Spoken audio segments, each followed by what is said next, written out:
Hey everyone, it's Jemani here again with modernEID, and today I'm going to do a really cool tutorial for you, something that really inspired my 2020 line, and that is we're going to make a crescent moon decoration, a small one, not a giant one, a small one that's very doable for you to do in your home. And we're going to do it out of a very fun material, but in order for me to use this material, I had to call on a friend who's a little bit more of an expert in the field of what we're going to be working with, and that friend is Sadia Kibria.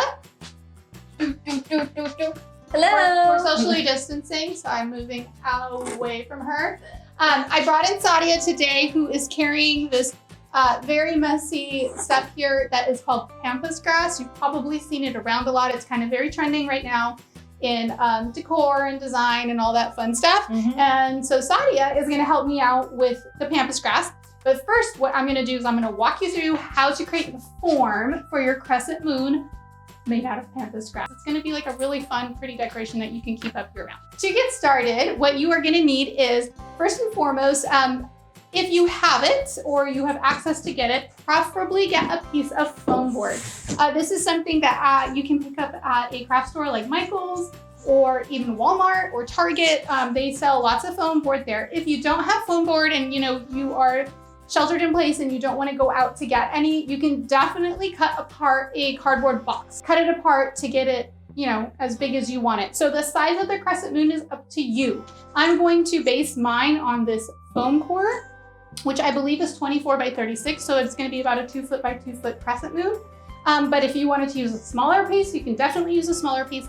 And if you wanted a really big one, you can get a bigger piece of foam core, or you could maybe tape 2 pieces together or just use a big cardboard box that you cut apart to make your shape. So the first thing you're going to want to do is you want to create a circle on your foam board. So the first thing I'm going to do is I'm going to use a ruler to find the exact center point of the board that I'm working with. You put it down and you find the center of, one side, and you kind of put a little mark there. And then you go across that and you find the center of that side and you put a little mark there.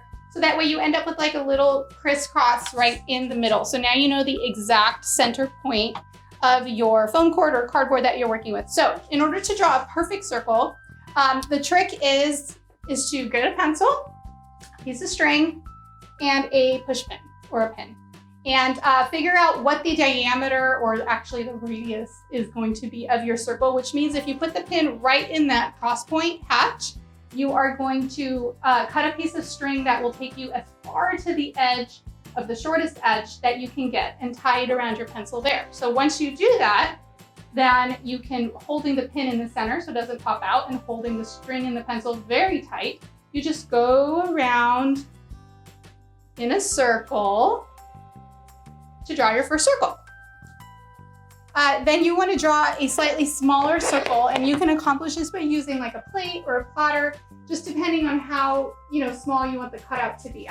And I'm gonna put it to where I think would create like a pretty moon. Just gonna trace the platter so it intersects the bigger circle that you made, and that's it. Okay, so now to get this cut out, you are going to need an X-Acto knife or a box cutter. Please be careful when you're using an X-Acto knife or a box cutter, especially if they have a new blade, because they can get away from you pretty quick. But you're just going to use a box cutter, and you are going to cut out your outer part of your moon and the inner part to create your crescent moon shape. This is what it's going to look like when you get it cut out. So here is your moon shape that you're going to use as your base for getting the Pampas Grass on place. So now the next step is going to be to lay the Pampas Grass on your mold, and that's where Sadia is going to come on in. I wanted to first talk about Pampas Grass and tell you where you can get it. Basically, this is a wild grass. It comes to you dried. We're going to give you a link so you can purchase it. If it's a little bit smaller, we've actually cut these down. So if it's a little bit smaller, we're going to put those around the edge of the crescent. But first, we're going to work on the central part, the center area, the largest gap pretty much right here with the big fluffies.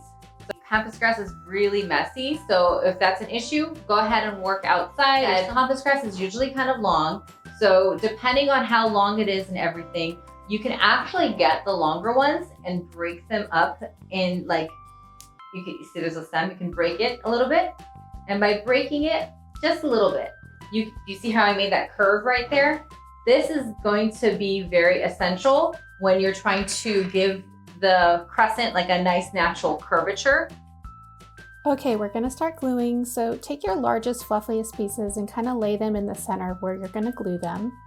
Break it to shape it a little bit. Lay down some hot glue. You can really kind of gob it on here.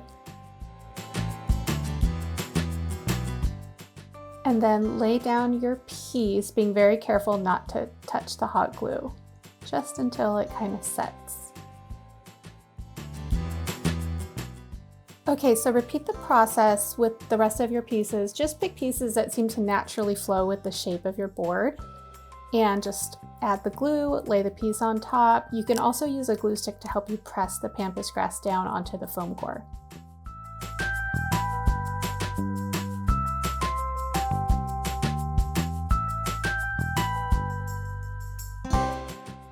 You can cut the Pampas Grass apart to get smaller pieces if you need to, and adhere the smaller pieces towards the outside to create more of like an organic, natural shape.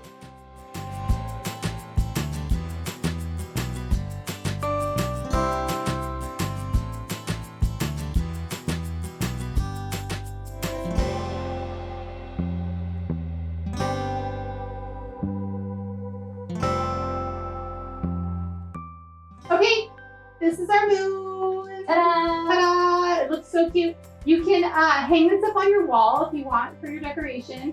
It'll look really pretty. Or if you want it to stand, what I recommend is you get one of those clear photo frames that you can pick up at Walmart. Order them on Amazon. They're super cheap. This was like maybe $1. You can glue it or tape it to the back of your moon, and then that way it can stand on. Okay, so what you've noticed working with Pampas Grass, it sheds a lot, Yes. a lot. So a trick to keeping it from shedding is to get some hairspray and take this outside and just spray the whole thing, like kind of go in the flow of which way the grass is going, but just keep spraying it with hairspray, and that'll help contain things from shedding. And pat it down a little bit. You know, too. pat it down a little bit, then let it dry, and that'll help keep it from shedding as you bring it back into your house. I want to thank Sadia of Crescent Events. Thank you, Jemima. At Hello Crescent, if you want to check them out on Instagram. All right, you guys, thanks for joining us. Be sure to subscribe and like this video so I know, what you like and what you don't like. And we'll check you out next time. Bye. This down. I'm just joking. I was working with a 28 piece. Come on in, Sadia. Here she comes. Come on down. Coming.